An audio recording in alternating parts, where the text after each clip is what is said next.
Je suis Elodie, freelance et formatrice dans la tech.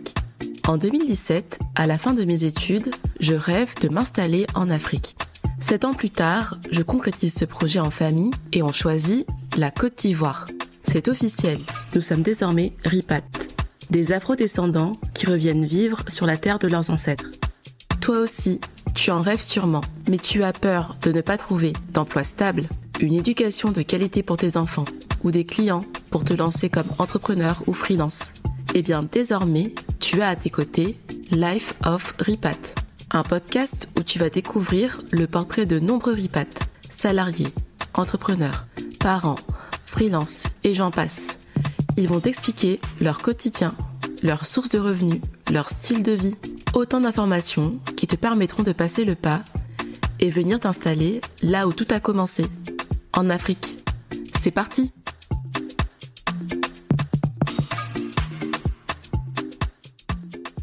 Maintenant, je vais pouvoir parler de où on en est dans l'installation, le bilan de l'installation en Côte d'Ivoire. Pourquoi la Côte d'Ivoire? Donc c'est là où on s'est le plus retrouvés professionnellement et personnellement.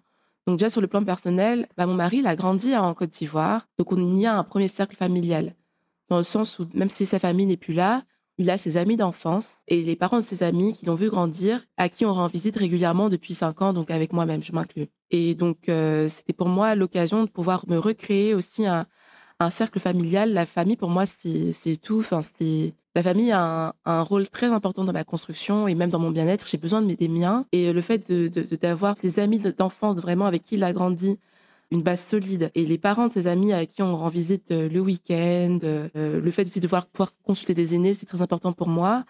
Ça m'a confortée dans le fait de savoir que je pourrais reconstruire effectivement cette base familiale qui est si importante pour moi. Et le deuxième point, c'est le point plus professionnel. Là où mon conjoint avait cette base personnelle, familiale, moi j'avais plus une base professionnelle. Effectivement, j'ai eu très tôt, dès que j'ai été diplômée, à partir de mes 23 ans, j'ai eu à travailler avec le continent, déjà avec Afrikinov et après avec Django Africa. Et j'ai eu à construire en fait des relations professionnelles qui m'ont marquée et qui m'ont fait me sentir bien. Donc, j'ai pu nouer en fait des relations avec des aînés principalement, avec qui j'ai pas coupé le contact même après être partie.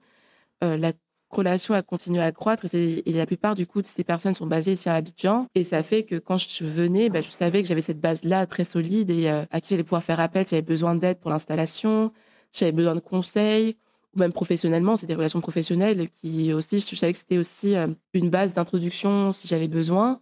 Donc c'est aussi ça qui nous a permis autant le fait qu'on ait une base solide professionnellement et personnellement, nous installer et qui nous ont convaincus tous les deux de nous installer en Côte d'Ivoire. Et aussi plus pour le plan familial, au niveau d'éducation de notre fille, qui en arrivant avait 2 ans et 5 mois. On a pu aussi consulter l'offre, que ce soit en santé et aussi en éducation. Il y a beaucoup d'offres, que ce soit en termes de système anglophone, francophone, système alternatif, type Montessori, etc., qu'on s'est dit qu'on allait pouvoir trouver notre bonheur aussi ici en Côte d'Ivoire, plus précisément à Abidjan. Donc ça, c'était pour le pourquoi la Côte d'Ivoire. Après, au niveau de l'installation, donc nous, on est arrivé en août, on a séjourné dans un meublé durant 2 mois. On a trouvé le logement dans lequel on allait vivre vraiment au bout d'un peu plus d'un mois et on a commandé nos meubles, puis on a emménagé avec le minimum, à savoir nos lits et un canapé. Parce qu'il fallait quand même un canapé pour pouvoir s'asseoir et manger. Et par la suite, les meubles sont arrivés. Pour vous redire une synthèse aussi d'un point de vue financier, l'installation, elle nous a coûté, que ce soit en termes du meublé qu'on a pu louer, le paiement des meubles qu'on a payés, ça nous a coûté au global à peu près 20 000 €. Donc quand on dit que pour venir sur le continent, il faut des fonds, je vous le répète, comme l'ont dit les autres invités, il faut être solide niveau financier. Lorsque vous avez une famille et que vous n'avez pas forcément de soutien financier localement, parce que nos familles, que ce soit celle de mon conjoint ou la mienne, n'est pas en Côte d'Ivoire. On a des amis, la famille de nos amis. Effectivement, nos parents, par exemple, ils ne sont pas là. Donc, il faut se blinder un minimum financièrement. Et du coup, d'ailleurs, si vous voulez le détail, que ce soit en termes d'ameublement ou les postes de dépenses de notre installation, petit rappel, j'ai créé la newsletter sur Substack du podcast où je partage des informations précises et chiffrées sur notre installation. Donc, n'hésitez pas à vous abonner, à consulter les bonus de chaque newsletter pour pouvoir en tirer parti et pour pouvoir en bénéficier, tout simplement. Du coup, on remettra le lien de la newsletter dans la description de l'épisode et vous pouvez y avoir accès tout simplement en allant sur Substack, Life of RIPAT, vous tapez Life of RIPAT et vous allez retrouver la newsletter à laquelle je vous invite à vous abonner. Et par rapport à cette installation, donc je vais pouvoir aussi là vous expliquer ce qui s'est mal passé, vraiment les inconvénients. Alors le frais, on va commencer par le frais. À date, on n'a toujours pas récupéré les cartons qu'on a fait envoyer par le bateau. Donc en partant, on a juste pris l'essentiel.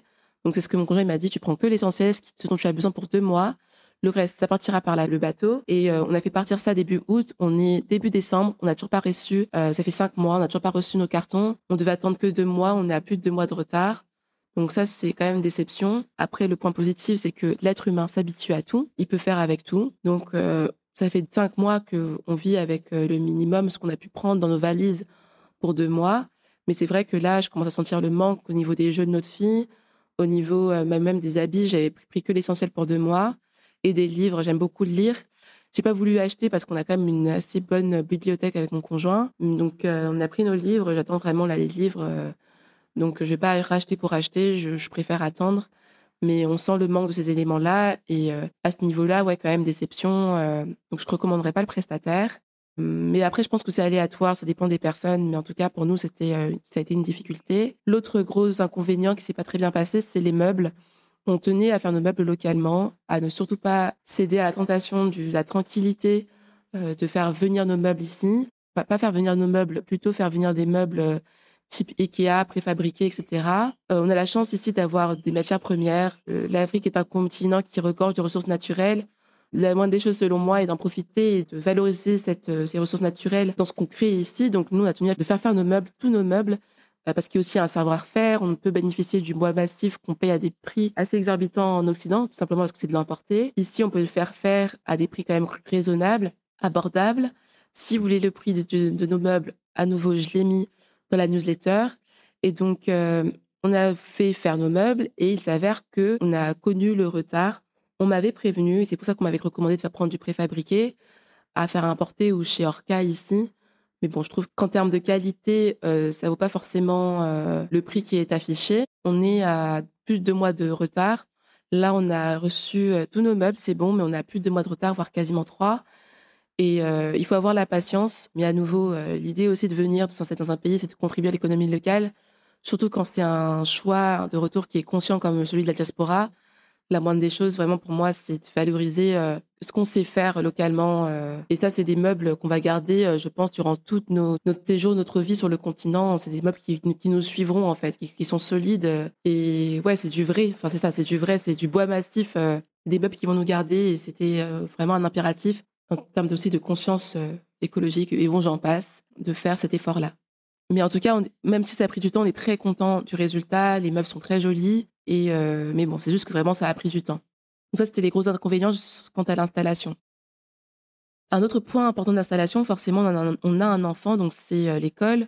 On a du coup une fille qui a aujourd'hui 2 ans et 6 mois. Donc nous, on a opté pour le système Montessori qui favorise l'autonomie et la confiance en soi de l'enfant au plus tôt. Par rapport à l'introduction que je vous ai faite, vous comprenez pourquoi c'est un sujet qui est si important pour moi. Mais j'ai aussi eu la chance d'avoir un mari qui, lui, a grandi ici sur le continent, d'abord Côte d'Ivoire, après qui a dû retourner au Bénin et qui a fait ses études aussi au Sénégal, donc vraiment qui a grandi ici et qui est sensible à ça, donc ça a été ma chance. Et le système que nous, on a choisi, c'est une école, du coup, Montessori, mais qui ne suit pas à 100% le système Montessori. Nous, ça nous suffit parce qu'en fait, il y a un mix d'enseignement classique et Montessori, parce que je crois que toute l'équipe n'a pas pu avoir l'enseignement, il n'y a que la directrice qui a pu l'avoir l'enseignement. Mais nous, écoutez, pour une enfant de 2 ans, ça nous suffit amplement. On voit comment elle s'exprime, on voit les résultats, on voit qu'elle évolue bien. Et ça restait aussi accessible. L'année était à 1,7 million, 150 000 francs le mois, donc un peu plus de 200 euros. Mais du coup, tout inclus.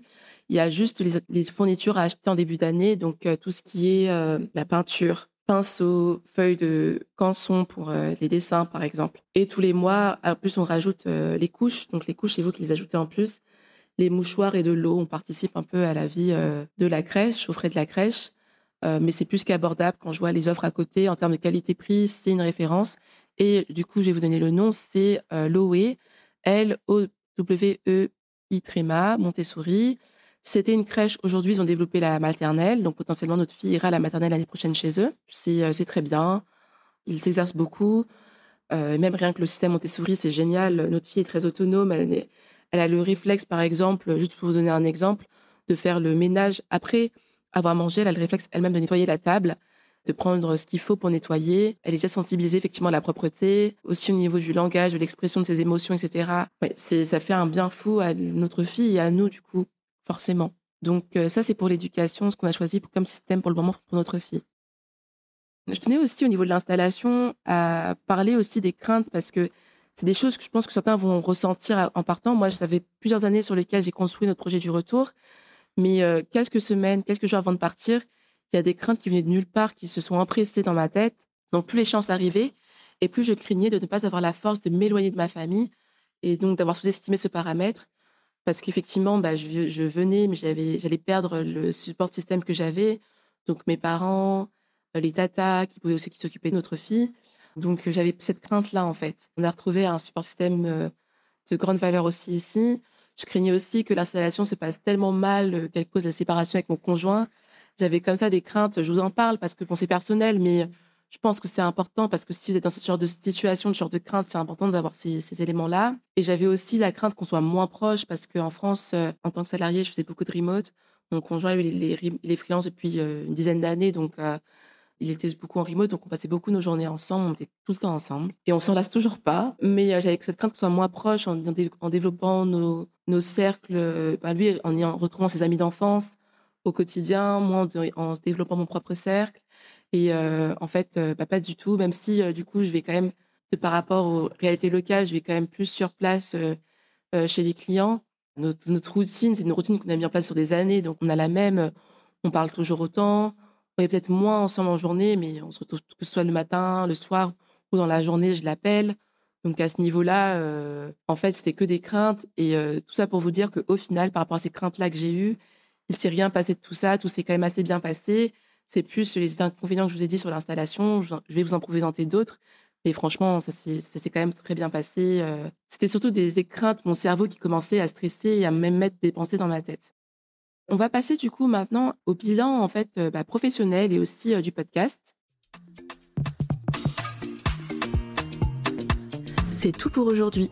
Comme à chaque fin d'épisode, je te partage la petite to-do. Abonne-toi si ce n'est pas déjà fait. Laisse-nous un avis 5 étoiles sur ta plateforme d'écoute préférée pour le soutien. Partage le podcast autour de toi. Et nous, on se retrouve bientôt pour un nouvel épisode.